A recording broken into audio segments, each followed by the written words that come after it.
The continent of Africa bears the brunt of climate change, ranging from drought, floods, crop failure, among other challenges.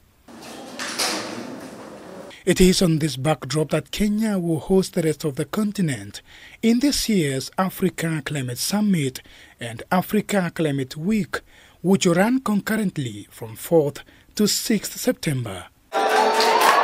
Speaking during the unveiling of a secretariat and steering committee, Environment CS Soipan Tuya warned that attaining Sustainable Development Goals SDGs of the UN Agenda 2030 and the Africa Union's Agenda of 2063 will remain a pipe dream if climate change is not mainstreamed in development planning as the national and regional development priorities. The summit will be unique and special as it will be the first of a kind where all African heads of state and governments are convening under the umbrella of the African Union dedicated to climate discussions. His Excellency President Ruto is clear that the summit will chart a green growth pathway for the African continent. The Africa Climate Summit is expected to attract more than 10,000 delegates from across the world who converge at the Kenyatta International Convention Center in the capital. We also expect that there will be new partnerships, initiatives, launches, and deals by state and non-state actors for promoting climate finance and investment in low-carbon and climate-resilient development for Africa.